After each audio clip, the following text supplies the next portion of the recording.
lahat ng Pilipino ninakawan ni Bongbong Marcos. Hindi ka talaga katanggap-tanggap talaga ang pamumuno na ngayon ni Bongbong Marcos dahil sobrang gulo ng gobyerno, nagnakaw pa ang mga buwang. Itong mga putang inang susuporta kay Bongbong Marcos ba? Ang putang ina man ito sila. Binubudo lang kayo ni Bongbong Marcos. Ano man day ang ginagawa sa inyo, napapaniwala pa rin kayo sa isang presidenteng bangag. Sabihin yung hindi, kapatid niya na mismo ang nagsabi na si Bongbong Marcos ay isang gumagamit, isang adik. Si Amy Marcos na yan, kapatid niya pa mismo. Tapos sinigundahan pa niya na nagtanggi siya na magpa-hair follicle test. Ano man ibig sabihin yan? Si Bongbong Marcos, tumanggi na magpa-drug test dahil takot siyang malaman ang totoo na isa siyang adik. Yan man ang totoo. Ano man dahil ang ibig niyong ipalabas na si Bongbong Marcos ay matino, hindi siya adik. Kung totoong hindi siya adik, bakit may pangiwi-iwi sa mag-speech niya? Tapos pautal-utal pa sa istorya, magsalita. Hindi man yan normal ang kanyang galawan sa mga pag-speech niya dahil makikita mo talaga na may something siya. At kung talagang hindi siya bangag, bakit ganito nangyayari sa gobyernong Pilipinas? Ang gulo-gulo na under Marcos administration, nagkagulo na ang gobyerno, pero noong panahon ni Tatay Digong hindi man ganito kagulo. Tumino man ang gobyerno nung si Duterte ang nagdala, pero ngayon si Bongbong Marcos na ang nagdala. Putang ina, gulo-gulo na ang gobyerno, pati mga tao nadamay na sa pangungurakot ng mga buang na yan.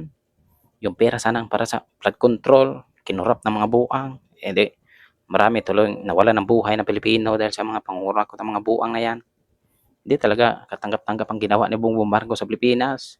Tapos meron pa rin mga taong naniniwala sa kanya, binubudo lang naman.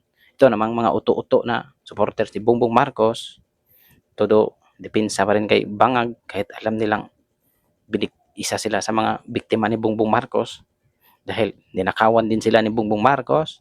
Yan naman ang totoo. Lahat ng Pilipino ninakawan ni Bongbong Marcos. Si Bongbong Marcos, ang Marcos noon, yung tatay niya, magnanakaw. Ngayon, magnanakaw rin si Marcos Jr. Ang masaklap, nalagpasan pa niya ang kalaki ng ninakaw ng tatay niya. Ngayon, laki rin ang ninakaw ng Marcos na yan.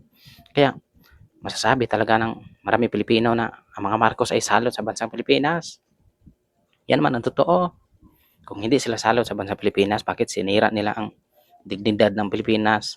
Wala nang mga dayuhang namumuhunan sa ating bansa dahil sa pinagagawa ng bangag na Marcos na yan. Dapat sana lumayas na si Bongbong Marcos sa Malacanang. Walang karapatang mamuno ang isang bangag dito sa Pilipinas dahil deserve ng mga Pilipinong magkaroon ng presidenteng matino gaya ni Tatay Digong noon. Nung si Tatay Digong ang presidente, sobrang ganda ng Pilipinas, sobrang ganda ng gobyerno, ang dami pang nagawang ng infrastructure nung si Digong ang presidente. Yung mga kriminal takot gumawa ng kasamaan dahil si Tatay Digong ay kamay na bakal.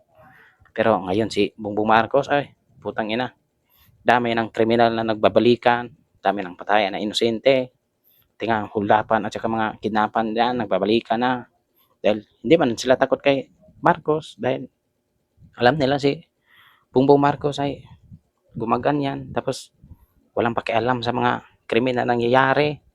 Halos lahat ngayon galit na galit kay Bongbong Marcos. Yan man ang totoo. Mga Pilipino galit yan kay Bongbong Marcos, lalo na dyan sa taga Maynila. Yan taga Maynila na yan, tahimik-tahimik lang yan, pero sa loob-loob yan galit na yan kay Bongbong Marcos. Lalo na sa mga Bisaya, magpunta yan ng Davao si Bongbong Marcos, tapos walang bodyguard na kasama, tapos gagawin talaga yung ginamos yung buang na yan, pinipinihin talaga yan, isugba yan ng mga Bisaya doon dahil sobrang galit ng mga Bisaya kay Bongbong Marcos. Dahil pinakulong ni Bongbong Marcos si Duterte doon sa dahig na hindi naman sana dapat nangyari yon, pero dahil bangag ang presidente hindi nangyari. Hindi ka talaga katanggap-tanggap talaga ang pamumuno na ngayon ni Bongbong Marcos dahil sobrang gulo ng gobyerno, nagnakaw pa mga buwang. Pag ako nagkaharap nito ni Bongbong Marcos, tatamparusin ko talaga yung buwang na yan dahil isa yung salo sa bansang Pilipinas. Yan man totoo.